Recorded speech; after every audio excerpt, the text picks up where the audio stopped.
नमस्कार, मैं हूं आपके साथ स्वाति सिंह और आप देख रहे हैं दी कंटाप। दोस्तों, हिंदू और मुसलमान के बीच एक तरीके की खाई बना दी गई है। जिस तरीके से तमाम वीडियोस और तस्वीरें निकलकर सामने आ रही हैं, वो साफ तौर पर यह दर्शा रही हैं कि ये खाई कितनी गहरी दिन ब दिन होती जा रही है। मैं आपको बता दूं कि कर्नाटक से एक और मामला, एक और विवाद निकलकर सामने आया है। जहां कर्नाटक के तमाम विवाद थमने का नाम नहीं ले रहे हैं, वहीं पे एक और मुद्दा उभर कर सामने आ गया है, जहां पर हिंदू जनजागृति के एक शख्स हैं जिन्होंने ट्विटर पर एक वीडियो अपलोड किया है। चंदू मोगर ने अपना एक वीडियो अपलोड करते हुए ये अपील की है कि मुसलमानों से अब कोई फल ना खरीदे, अब मुसलमान फलों का व्यापार भी नहीं कर सकते, ये अपील करी गई है। और ये वीडियो बहुत तेजी से सोशल मीडिया पर वायरल हो रहा है, जिसे लेकर असदुद्दीन ओवैसी ने भी अपनी चुप्पी तोड़ दी है। उन्होंने भी ट्वीट कर अपने लोगों को, अपने भाइयों को जागरूक होने को कहा है और तमाम तरीके के सवाल भी खड़े किए हैं। पहले मैं आपको वो वीडियो दिखाती हूँ जो कि एक अलग भाषा में है। वो भाषा जितने लोग समझ पा रहे होंगे, उस भाषा को सुनने के बाद ये जो चंदू मोगर बोल रहे हैं ये समझ सकते हैं। लेकिन अगर जो लोग नहीं समझ पा रहे हैं, मैं वीडियो के बाद आपको बताऊंगी कि आखिरकार इन्होंने कहा क्या है। एक नजर इस वीडियो पर। ಅದೇ ರೀತಿಯಲ್ಲಿ ನಾವು ಇವತ್ತು ಸೋಷಿಯಲ್ ಮೀಡಿಯಾದಲ್ಲಿ ನೋಡಿದ್ದೇವೆ, ಉಗುಳನ್ನು ಹಾಕುವಂತದ್ದು ಅಥವಾ ಹಣ್ಣಿಗೆ ಉಗುಳನ್ನು ಹಾಕುವಂತದ್ದು, ಬೇಕರಿಗಳಲ್ಲಿ ಉಗುಳನ್ನು ಹಾಕುವಂತದ್ದು, ಈ ರೀತಿಯ ಉಗುಳು ಜಿಹಾದ್ ಕೂಡ ಇವತ್ತು ನಡೀತಾ ಇದೆ। ಎಲ್ಲಾ ಹಿಂದೂಗಳು ಯಾರಿಂದ ಹಣ್ಣನ್ನ ತೆಗೆದುಕೊಳ್ಬೇಕು ಅಥವಾ ಯಾವ ವಸ್ತುವನ್ನ ತೆಗೆದುಕೊಳ್ಬೇಕು ಅದು ಅವರ ಅಧಿಕಾರ। ಆದರೂ ಸಹ ನಾನು ಎಲ್ಲ ಹಿಂದೂಗಳಲ್ಲಿ ಒಂದು ವಿನಂತಿಯನ್ನ ಮಾಡಿಕೊಳ್ಳುವುದಿಷ್ಟೇ, ಆದಷ್ಟು ಹಿಂದೂಗಳು ಸಹ ಹಣ್ಣಿನ ವ್ಯಾಪಾರವನ್ನ ಪ್ರಾರಂಭ ಮಾಡೋಣ। ಹಾಗೆ ಸರ್ಕಾರಕ್ಕೆ ಒಂದು ವಿನಂತಿಯನ್ನ ಮಾಡುವುದಿಷ್ಟೇ, ಯಾರು ಬಡವರಿದ್ದಾರೆ, ಈ ದಂಧೆಯನ್ನ ಮಾಡುವಂತಹ ಇಚ್ಛೆಯನ್ನು ವ್ಯಕ್ತಪಡಿಸುತ್ತಾರೆ, ಅವರಿಗೆ ಸರ್ಕಾರವು ಸಹ ಸಹಾಯವನ್ನ ಮಾಡಬೇಕು। देखा आपने, चंदू मोगर जो हैं वो क्या कहने की कोशिश कर रहे हैं। वो बोल रहे हैं कि मुसलमानों से अब कोई फल ना खरीदे, मुसलमान अब फलों का कारोबार भी नहीं कर सकते। कर्नाटक में एक और विवाद इन्होंने खड़ा कर दिया है, जहां इन्होंने ये बोला है कि मुसलमान अब फलों का कारोबार नहीं कर सकते हैं और इनसे कोई फल नहीं खरीदेगा। हिंदू अब ज्यादा से ज्यादा फलों की बिक्री करें, ज्यादा से ज्यादा दुकानें लगाएं फलों की, ताकि मुसलमान दुकानें ना लगा पाएं, ऐसा इनका कहना है। और इसके पीछे रीजन भी इन्होंने बताया है कि आखिरकार क्यों मुसलमानों से फल ना खरीदा जाए। मैं आपको TV9 की एक खबर पढ़कर सुनाती हूं, जहां आपको सारी जानकारी क्लियर हो जाएगी कि आखिरकार इन्होंने पूरी तरह से क्या कहा है और ये पूरा मामला आखिरकार है क्या।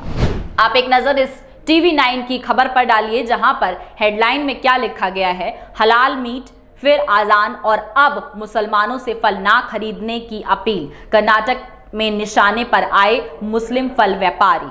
जहां पर लिखा है कि कर्नाटक में हिंदू जनजागृति समिति के चंदू मोगर ने ट्विटर पर हिंदुओं से हिंदू विक्रेता से फल खरीदने का अनुरोध करते हुए दावा किया है कि अधिकांश फल व्यवसाय मुसलमानों द्वारा किए जाते हैं।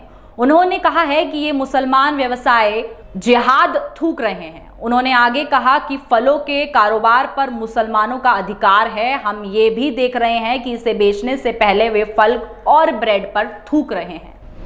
आप इनकी मानसिकता समझ सकते हैं। ये जो मैंने आपको पढ़ के सुनाया, इसके बाद आप चंदू मोगर की मानसिकता को समझ सकते हैं कि किस तरीके की बातें कर रहे हैं। मुसलमान को टारगेट, तमाम मुसलमानों को टारगेट करना किस तरीके से आसान हो जाता है जब अनशंट बातें कही जाती हैं और ऐसी सोच निकाल कर रख दी जाती है जो सामने वाले को एक बार सोचने पर मजबूर कर देती है।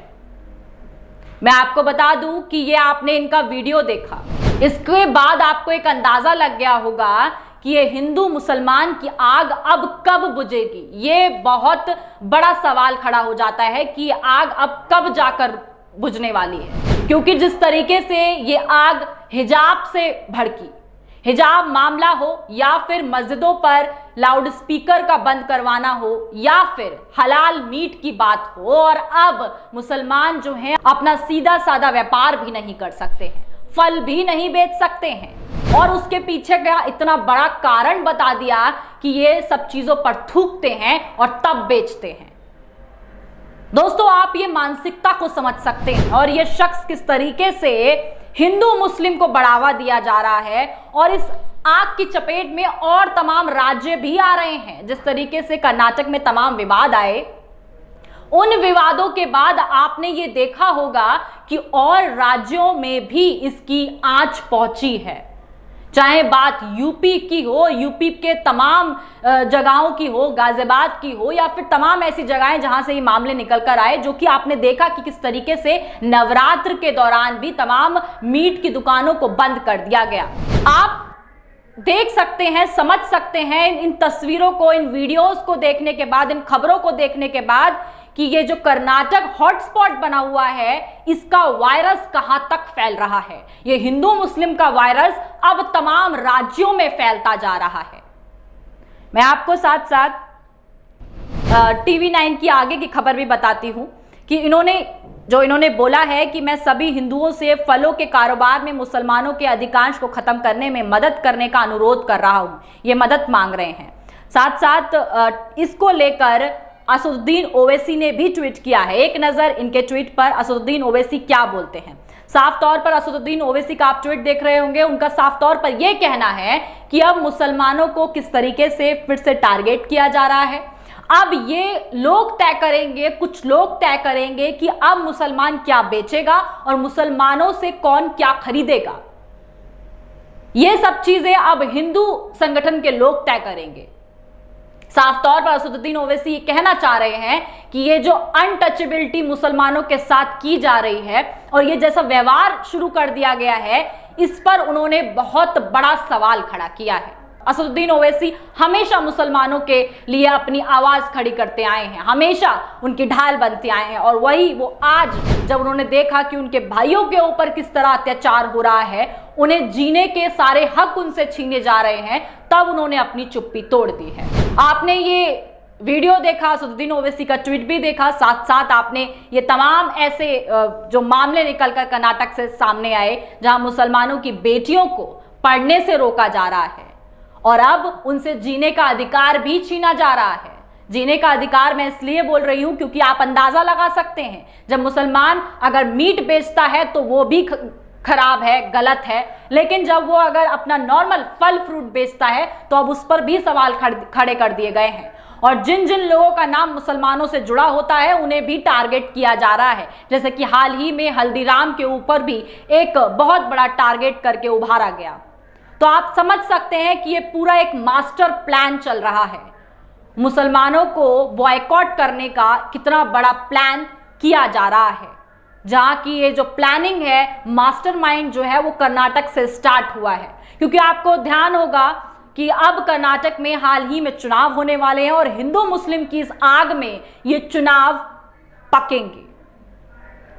ये चुनाव का पूरा प्लान जो पकेगा, ये हिंदू मुस्लिम की इस भड़काऊ आग पर पकने वाला है।